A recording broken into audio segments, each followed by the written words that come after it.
गोवर्धन पर्वत उत्तर प्रदेश के मथुरा जिले के अंतर्गत एक नगर पंचायत है। गोवर्धन व इसके आसपास के क्षेत्र को ब्रज भूमि भी कहा जाता है।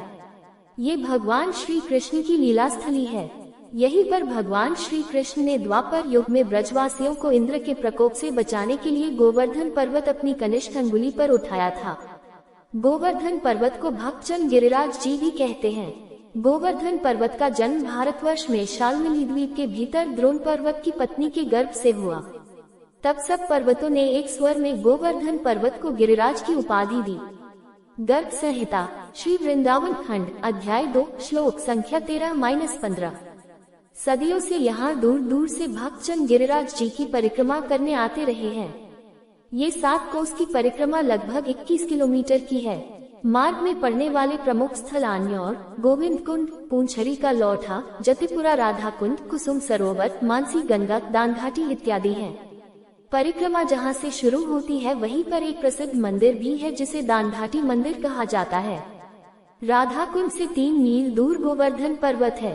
पहले ये गिरिराज 7 कोस 21 की मीट में फैले हुए थे, पर अब आप धरती में समा गए हैं। इसका एक कारण गर्ग संहिता में बताया गया है। एक समय मुनिश्रेष्ठ पुलस्त्य ऋषि भूतल पर आए।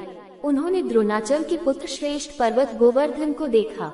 उस पर्वत पर बहुत शांति थी। उन्होंने द्रोणाचल से गोवर्धन को मांग लिया। श्राप के डर से द्रोणाचल ऋषि को मना नहीं कर पाए। ऋषि गोवर्धन पर्वत को काशी में स्थापित करना चाहते थे।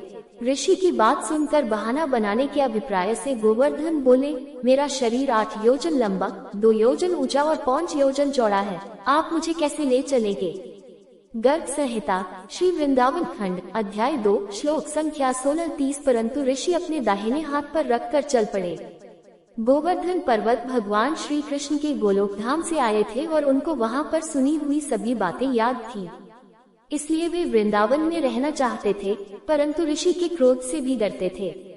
जाते हुए रास्ते में वृंदावन को देखकर उन्होंने अपना भार बढ़ा दिया, जिससे थकावट महसूस करके ऋषि ने उन्हें वही वृंदावन में रख दिया। शौच क्रिया के बाद जब ऋषि पर्वत को उठाने लगे तो वे नहीं उठा। बहुत कोशिश के बाद ऋषि पुलस्त्य ने श्राप दे दिया कि तू प्रतिदिन तिल तिल क्षीण होता जाएगा। गर्ग संहिता श्री वृंदावन खंड अध्याय 2 श्लोक संख्या 48। इसी कारण से गोवर्धन पर्वत क्षीण होता जा रहा है। यही कुसुम सरोवर है जो बहुत सुंदर बना हुआ है। यहाँ वज्रनाभ के पधराए हरिदेव जी थे, पर औरंगजेबी काल में वह यहाँ से चले गए। पीछे से उनके स्थान पर दूसरी मूर्ति प्रतिष्ठित की गई। यह मंदिर बहुत सुंदर है। यहाँ श्री वज्रनाभ के ही पधराए हुए एक चक्रेश्वर महादेव का मंदिर है। गिरिराज के ऊपर और आसपास गोवर्धन ग्राम बसा है तथा एक मनसा देवी का मंदिर है। मानसी गंगा पर गिरिराज का मुखारविंद है, जहां उनका पूजन होता है तथा आषाढ़ी पूर्णिमा तथा कार्तिक की अमावस्या को मेला लगता है। गोवर्धन में सुरभि गाय, ऐरावत हाथी तथा एक शिला पर भगवान का चरण चिन्ह है। मानसी गंगा पर जिसे भगवान ने अपने मन से उत्पन्न किया था, दिवाली के दिन जो दीपमालिका होती है उसमें मनो भी खर्च किया जाता है, शोभा दर्शनीय होती है। यहाँ लोग दंडौती परिक्रमा करते हैं। दंडौती परिक्रमा इस प्रकार की जाती है कि आगे हाथ फैलाकर जमीन पर लेट जाते हैं और जहाँ तक हाथ फैलते हैं वहाँ तक लकीर खींचकर फिर उसके आगे लेटते हैं। इसी प्रकार लेटते लेटते या साष्टांग दंडवत करते करते परिक्रमा करते हैं, जो 1 सप्ताह से लेकर 2 सप्ताह में पूरी हो पाती है।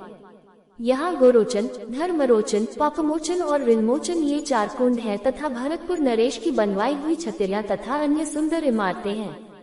मथुरा से दिग को जाने वाली सड़क गोवर्धन पार करके जहाँ पर निकलती है वह स्थान दानघाटी कहलाता है। यहाँ भगवान दान लिया करते थे। यहाँ दानराय जी का मंदिर है। इसी गोवर्धन के पास 20 कोस के बीच में सारस्वतकल्प में वृंदावन था तथा इसी के आसपास यमुना बहती थी। गोवर्धन का इतिहास भगवान श्री कृष्ण की लीलाओं से जुड़ा हुआ है। द्वापर युग में ये शूरसेन जनपद का हिस्सा था। यदु वंश की वृष्णि शाखा यहाँ शासन करती थी। भगवान श्री कृष्ण का संबंध वृष्णि यदु वंश से था। यदु वंश के पश्चात मित्रवंश, दत्तवंश, नागवंश, अर्जुनायन, शक, कुशान और गुप्त वंश का शासन रहा है। मथुरा में मायस 376। मथुरा 5 भागों में बंटी